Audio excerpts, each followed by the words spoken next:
Bonjour et bienvenue dans l'émission Parole de femmes. Nous allons parler toute la semaine du célibat. Comment être heureux, comment être épanoui en étant célibataire. Et oui, c'est possible. Première révélation de la semaine. Et nous sommes avec Aurélie. Nous aurons deux Aurélie cette semaine. Deux belles Aurélie célibataires. Donc du coup, Aurélie sera Tchatchou et Aurélie sera Aurélie. Ceci dit, étant dit, Aurélie, donc toi tu viens de Montréal, tu viens de l'église MCI avec le pasteur Alberto Carbone. Et puis, qu'est-ce que tu fais dans la vie? Dans la vie, je suis entrepreneur, donc j'ai une entreprise en traduction. Puis sinon, je suis blogueuse. Et nous, on est blagueuses. Ouais, c'est ça. Donc, c'est ça, je suis blogueuse et j'encourage beaucoup les femmes célibataires à développer une intimité avec le Seigneur, à se découvrir, à vivre un célibat épanoui. Parce que oui, c'est possible, comme tu disais tout à l'heure, Annabelle. Et c'est vraiment ça, dans le fond. Et ton blog, c'est le carnet de Lily. De Lily, exactement. C'est Ouais. ça, donc régulièrement, tu mets des articles.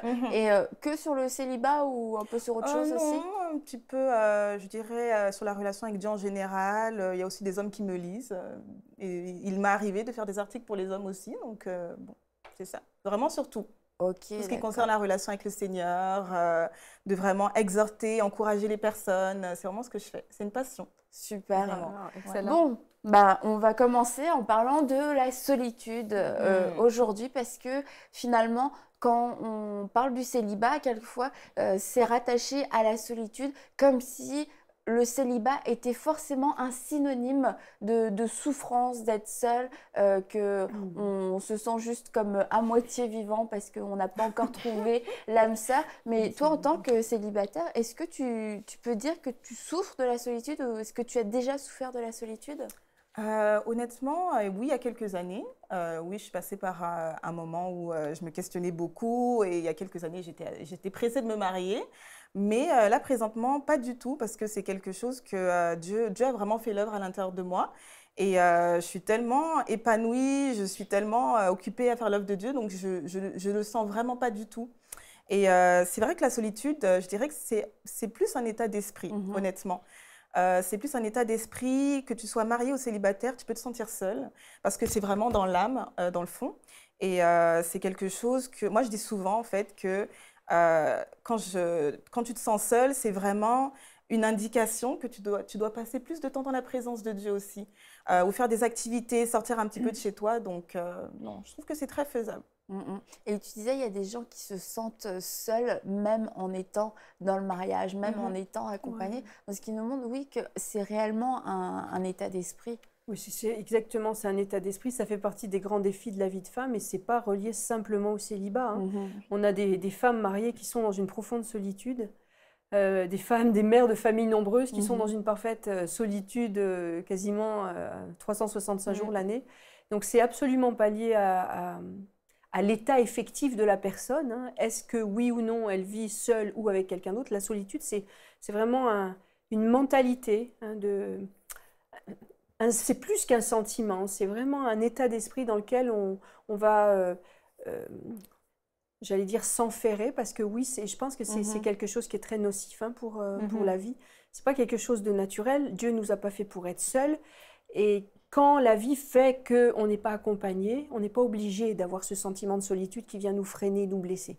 Oui, c'est un état d'esprit et c'est quelque chose qui n'est pas inéluctable, c'est pas fatal. On peut, hein, comme toi tu l'as dit, tu as eu des moments de solitude, mais tu t'en es sorti parce que Dieu a mis sa main et t'a sorti de cet état d'esprit-là.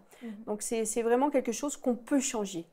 Et concernant la présence de Dieu, tu disais, le fait de se sentir seul, c'est un indicateur qu'on doit passer plus de temps dans la présence de Dieu parce que la présence de Dieu va finalement nous combler. Et quelquefois, ça semble un peu un mythe, sérieusement. Mais toi, en tant que célibataire, dis-le parce que quand quelquefois, nous, on est mariés, on n'a pas le droit de dire ce genre de choses. Comme tu es mariée, donc tu ne peux pas le comprendre. Mais est-ce que réellement, tu peux dire que Dieu comble ta vie? Oui, vraiment. En fait, c'est vrai que ça paraît redondant des fois quand on le dit aux personnes, mais je dis toujours que la clé, c'est vraiment dans la présence de Dieu, vraiment.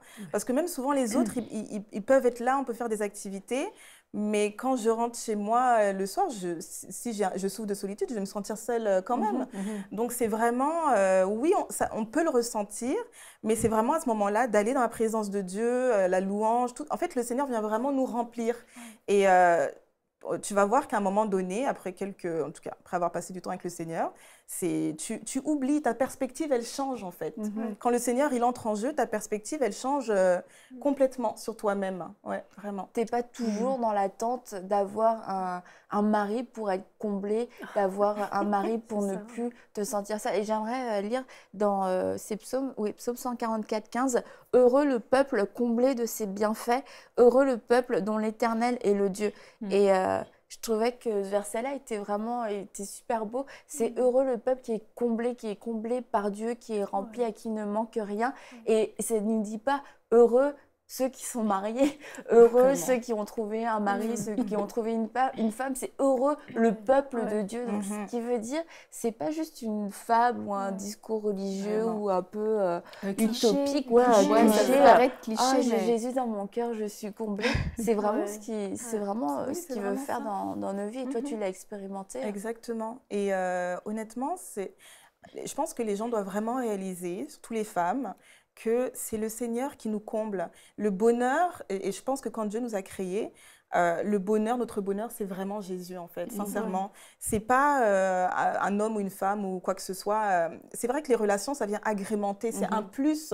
C'est comme un bonus que Dieu nous donne pour agrémenter la vie, façonner notre caractère, mais c'est notre intimité avec le Seigneur qui vient nous combler.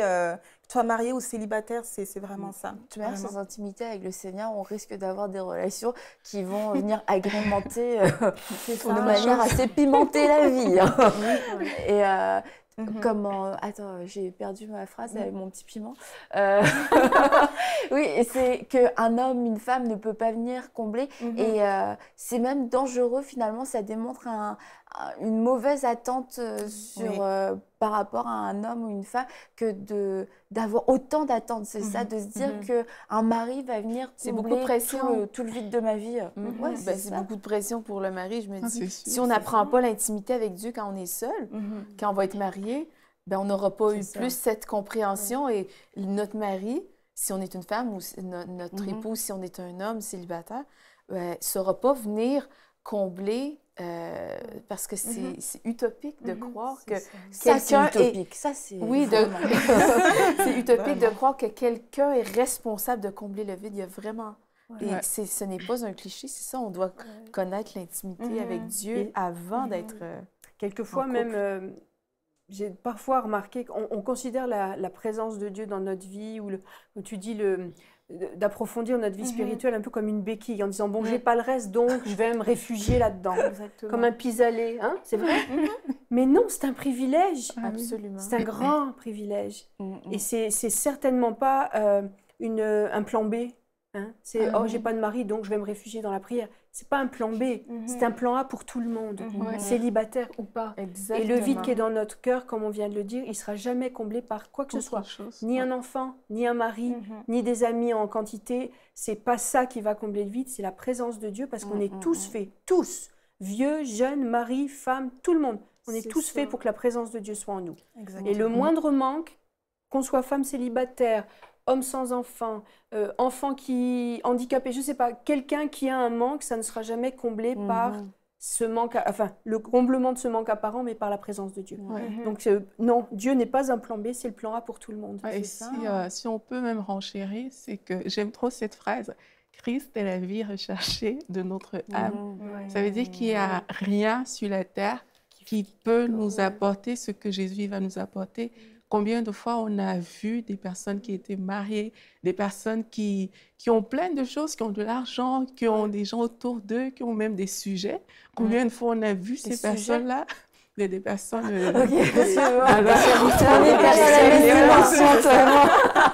Le roi et ses sujets. Je veux dire, des gens à leur service. Tu es royal. Des personnes à leur service. Mais combien de fois on en a vu, mais qui se sentent tellement seules, tellement déprimées au final. Pourquoi ? Parce que ces personnes-là n'ont pas Dieu. Elles ont un mari forcément, ou bien c'est des hommes, ils ont une femme, ils ont des enfants, ils peuvent paraître humainement comblés avec tout ce qu'ils ont, mais la vérité, c'est que leur âme a juste besoin de Jésus. Et s'ils n'ont pas Jésus, ils auraient beau avoir tout ce que la terre peut proposer, mais il y aura toujours cette solitude qui sera installée au plus profond. Proverbe 15, c'est exactement ce que tu viens de dire. Proverbe 15, 15 et 16. Tous les jours du malheureux sont mauvais, mais le cœur content est un festin perpétuel. Mieux vaut peu avec la crainte de l'Éternel qu'un grand trésor avec le trouble. Et ça résume tout ce qu'on vient de dire. Bon, on peut finir l'émission. Alors, on peut finir l'émission.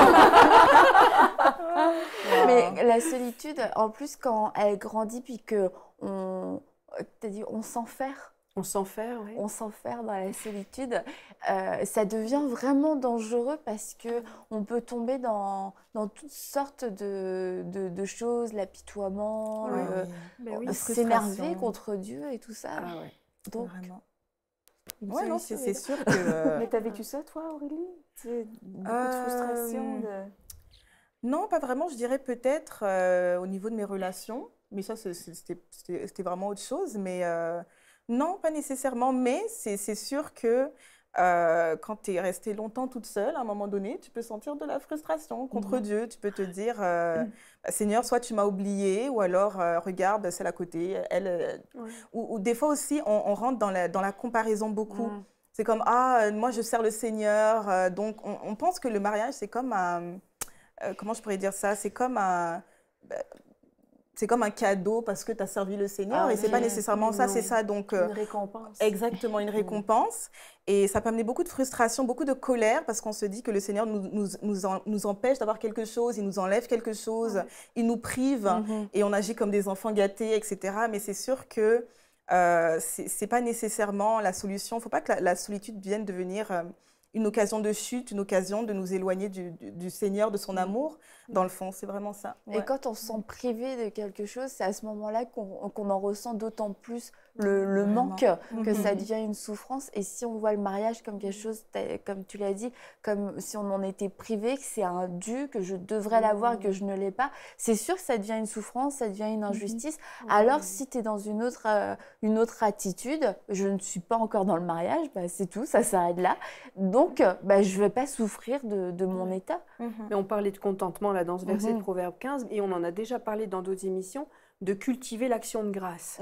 Si dans notre vie, qu'on soit célibataire ou pas, peu importe notre situation, si on cultive une mentalité envers Dieu d'action de grâce, de reconnaissance pour ce qu'on a, et non pas de rébellion pour ce qu'on n'a pas, ou de revendication, notre cœur va changer, nos yeux pour voir notre situation va changer complètement, nos regards vont plus être les mêmes.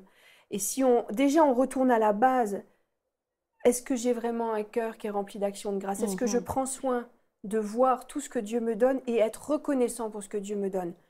Et ça, c'est une gymnastique qu'il faut qu'on fasse tous, mariés, pas mariés, enfants, pas enfants, célibataires, peu importe.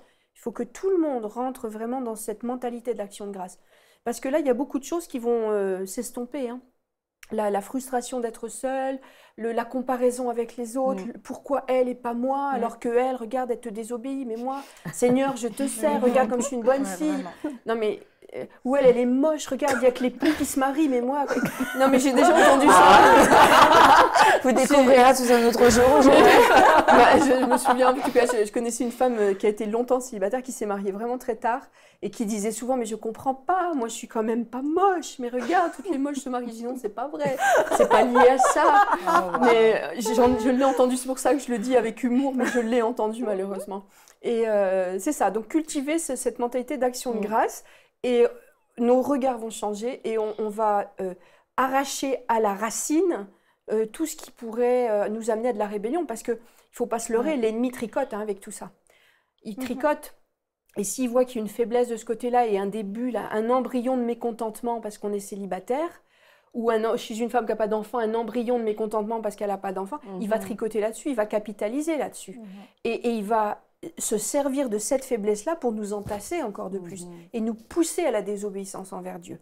Donc il faut vraiment être sage et avoir du discernement en disant « ça c'est mon talon d'Achille et si je ne fais pas attention de cultiver l'action de grâce envers Dieu, l'ennemi va s'en servir pour me faire tomber. » Et puis aussi, il y a la pression de l'entourage, des fois, qui accentue ce sentiment de solitude plutôt que d'être encouragé. Après avoir passé du temps avec certaines personnes, tu te sens comme vraiment célibataire.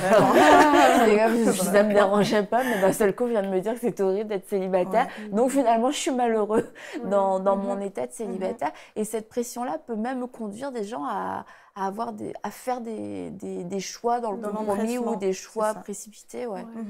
C'est vrai. Et je dirais aussi les réseaux sociaux. Parce que souvent, si tu passes toute ta journée sur Facebook, t'en avais oublié que tu étais célibataire, mais tout d'un coup, tu commences à te demander, OK, il y a quelque chose qui manque dans ma vie, je ne suis pas normale, parce que tu te compares constamment à la vie des autres, tu regardes constamment les belles photos, etc. Puis souvent, justement, Annabelle, comme tu disais, il y a vraiment cette pression-là de l'entourage, des fois qui vient de la famille, des fois des amis, des fois même dans l'église, parce qu'on te fait te sentir comme si tu n'es juste pas complète, tu es une demi-femme, ton âge est arrivé, l'âge avance, il faut que tu te maries, etc. Donc, c'est vrai que ce n'est pas nécessairement évident, sincèrement. Est-ce que toi, Aurélie, tu te mêles aux discussions des femmes mariées qui parlent de leurs enfants, leurs accouchements et tout ça? Est-ce que ça t'intéresse? Non, mais moi, d'abord, je sais que franchement, le célibat, c'est une étape. Et quand on comprend ça et qu'on sait qu'on est appelé à vivre des choses dans le futur qui vont dans le sens du mariage, on n'a aucun complexe. On n'a aucun complexe. Je peux rester avec une femme mariée qui me parle de ses enfants. Je peux rester avec des célibataires. Je peux rester avec des personnes qui sont dans différentes conditions qui ne sont pas la mienne, parce que personnellement, moi, je ne suis pas effrayée par c'est qu'une étape, c'est un statut qui me permet d'être moi, d'accepter la saison dans laquelle je suis en train de passer et de prendre, parce qu'il y a des avantages, hein, il n'y a pas que des inconvénients. J'ai envie de le dire, il y a des bonnes choses dans cette saison, c'est une bonne saison, il faut la passer et il faut la vivre, parce qu'il y a beaucoup de choses qu'on vit en étant célibataire que je suis sûre qu'on perd quand on est marié. C'est vrai. Donc le fait de vouloir se précipiter parce qu'il y a des pressions familiales ou qu'il y a toutes sortes de pressions, franchement, moi, c'est pas J'ai connu certaines pressions subtiles de la part de certains de mes proches, mais c'est pas... C'est ça, c'est pour moi, c'est même pas... Je ne les considère pas parce que j'ai tellement intégré dans ma tête le fait que c'est une étape et une bonne étape que, voilà, je prends, j'entends et puis je dis, OK, le moment venu, vous verrez que voilà, la saison, elle est finie ou elle continue.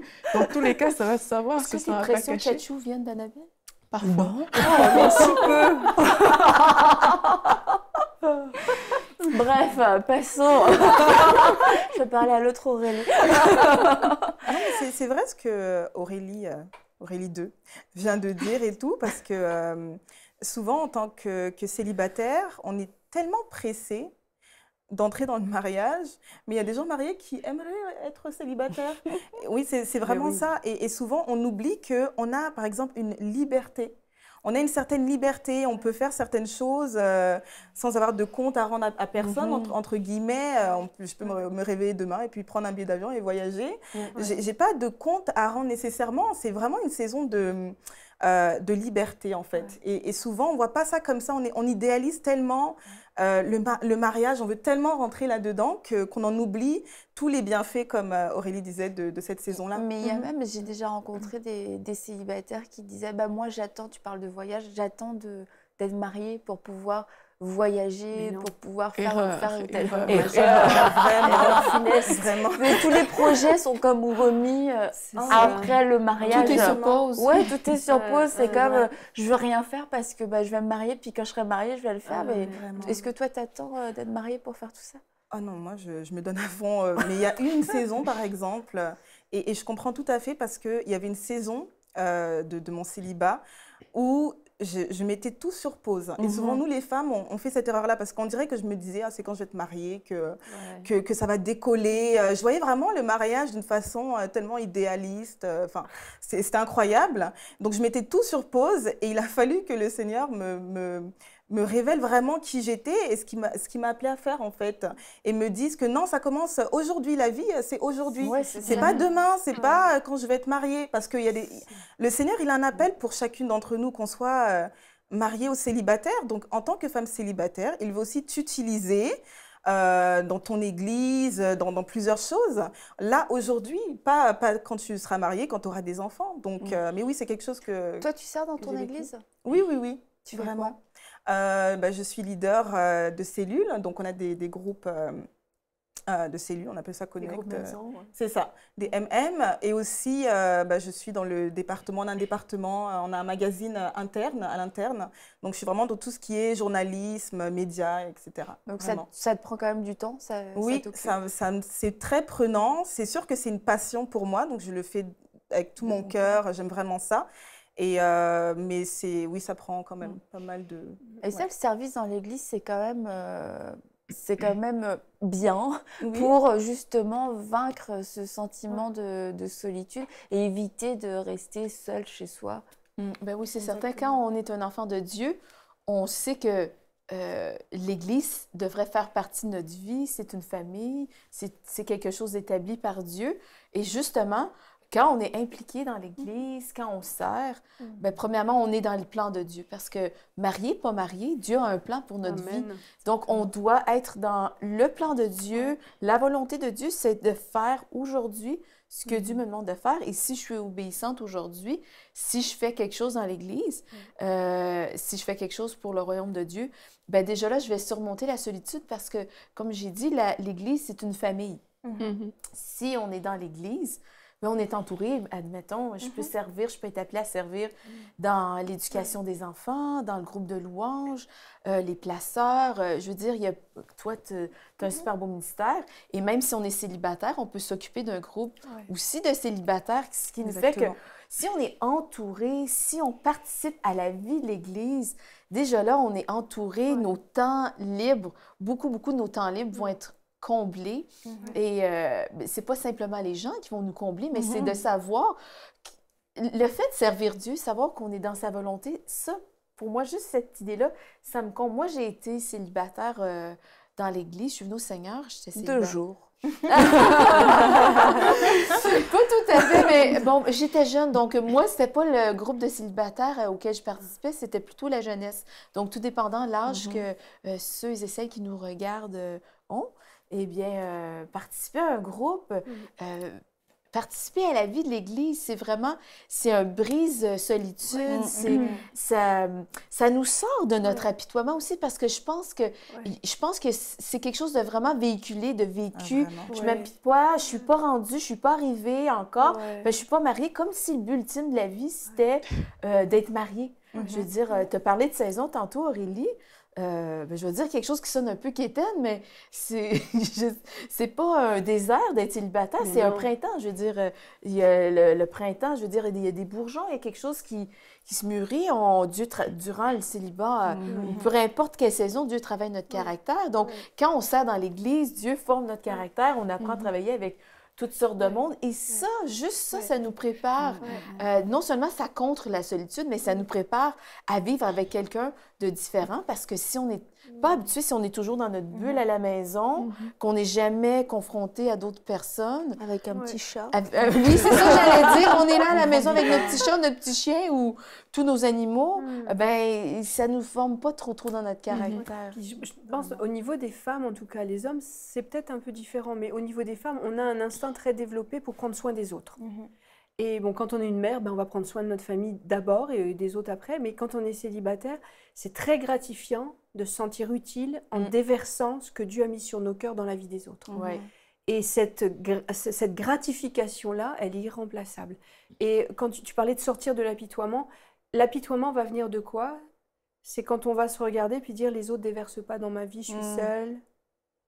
Et c'est vrai que c'est pesant, ça. Si on dit en québécois, on revire de bord, là, tourne-toi, puis commence à déverser dans la vie des autres. Et là, tu vas te sentir utile, tu vas voir que tu es vraiment utile. Et déverser dans la vie des autres, ça nous remplit. Et ça va tellement t'amener une gratification que tu vas avoir beaucoup de plaisir à le faire. Et je suis sûre que après, tu vas même plus y penser que tu es seule.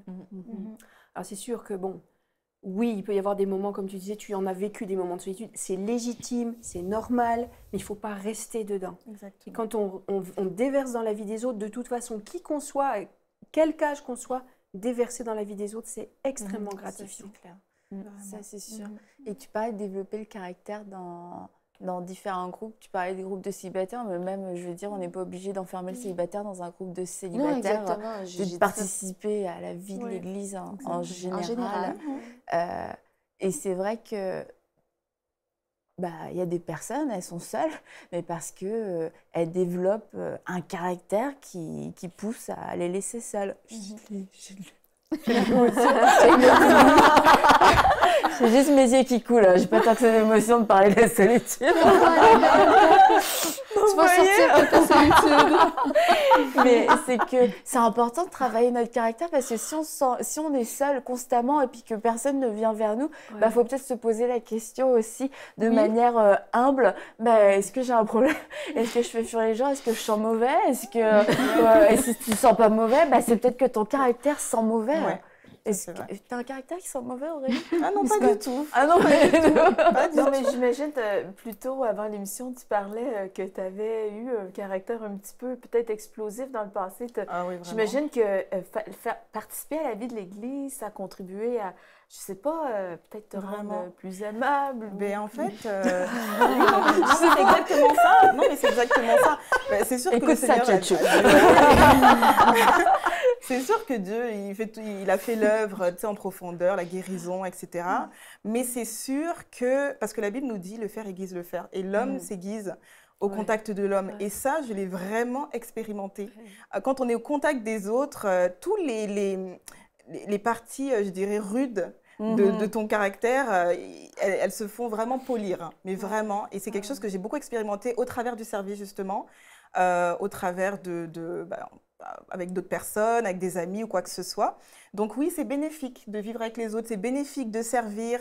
Et aussi, ça nous empêche, comme disait Anne tantôt, d'être fixés sur nous-mêmes, de vivre dans une bulle aussi. Ça nous empêche vraiment, parce que aussi quand on vit dans une bulle, quand on est fixé sur nous, on va plus se mettre en mode je vais utiliser les autres, pour combler un besoin, je vais les utiliser, mais je ne vais pas déverser en eux, je ne vais pas les bénir. Et Dieu nous appelle à bénir les autres, à être des sources de bénédiction. Merci Aurélie. On n'aurait jamais vu Annabelle aussi émue. Merci beaucoup, parce que là, j'en peux plus, il faut qu'on termine l'émission. Trop d'émotions. Wow. Mais vous l'aurez compris, la solitude, c'est un état d'esprit. Le fait d'être seul, d'être célibataire, ne veut pas dire qu'on doit forcément souffrir de solitude. C'est quelque chose c'est un état d'esprit qu'on développe et c'est un mauvais état d'esprit à développer parce que ça peut amener de l'apitoiement, de la colère, de la frustration. Et c'est des choses qui ne viendront pas combler votre cœur. Au contraire, ça va juste augmenter la blessure, ça va juste augmenter la douleur. Mais il y a des choses vraiment très pratiques à faire. On a parlé premièrement de chercher la présence de Dieu, de se laisser combler par la présence de Dieu. Mais il y a aussi des choses, oui, comme je disais, pratiques et à faire dans le naturel. Aller voir des gens, passer du temps avec des gens, il n'y a pas de mystère, on se sent seul, c'est bien de côtoyer des gens parce que Dieu va nous combler, mais dans la manière dont Dieu va nous combler, c'est aussi en nous disant va te déverser dans la vie des autres gens, va aimer les autres gens, n'aie pas peur des gens, n'aie pas peur d'avoir des relations avec les gens. Et comme Pasteur Joël dit, de tout seul, ensemble, ça fait plus de tout seul. Donc, de tout seul ensemble, ça fait des gens qui sont plus tout seuls et qui ne souffrent plus forcément de solitude. Vous allez pouvoir vous encourager, vous allez pouvoir être une source de bénédiction et plutôt que de regarder vers vous, « je suis seul, je suis malheureux », vous allez, comme dirait Mathilde, tourner les regards vers Dieu et être rayonnant de joie. Et on se retrouve demain pour une prochaine émission de Paroles de Femmes. Envoyez-nous votre témoignage à paroledefemmes@enseigne-moi.com.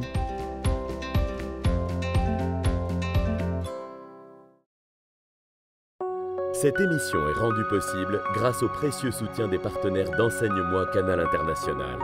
Retrouvez tous nos programmes sur enseigne-moi.com.